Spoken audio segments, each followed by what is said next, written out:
জুলাই গণঅভ্যুত্থান সংবিধান বিলুপ্তির জন্য নয়, বরং সংবিধানের সংস্কার ও বাস্তবায়নের জন্য হয়েছে।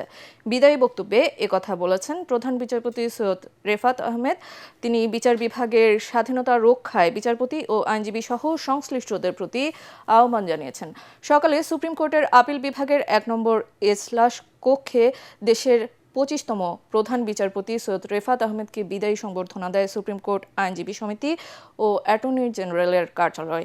এ সময় অ্যাটর্নি জেনারেল আসাদুজ্জামান বলেন, প্রধান বিচারপতির উদ্যোগে সুপ্রিম কোর্ট সচিবালয় গঠিত হয়েছে। রাজনৈতিক অনুকম্পায় বিচারপতি নিয়োগও বন্ধ হয়েছে।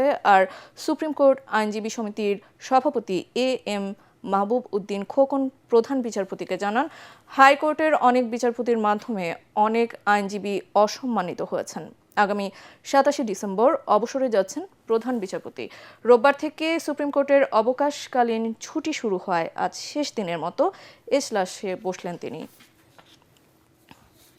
ওনার কর্মকালীন সময় একটা মডেল হিসাবে ধরে নিতে পারি, এবং যে কোনো বিচারপতি বা প্রধান বিচারপতি যদি তার এটা যদি তার কর্মকালীন সময়টা পর্যালোচনা করলে আমি মনে করি আমরা আস্তে আস্তে সত্যিকার অর্থে স্বাধীন বিচার ব্যবস্থা পাবো, যেটা আর স্বাধীন বিচার ব্যবস্থা না হলে বাংলাদেশে আপনি গণতন্ত্র আশা করতে পারেন না। এই সংবিধানের দোহাই দিয়ে দিনের ভোট রাতে করা হয়েছে।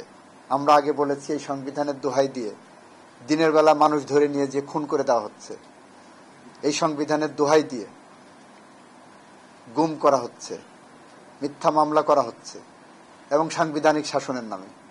আমরা বলেছি, বারবার আগেও বলেছি যে এটা অন্যায়, এটা সাংবিধানিক শাসন না, সংবিধান এটা বলে না।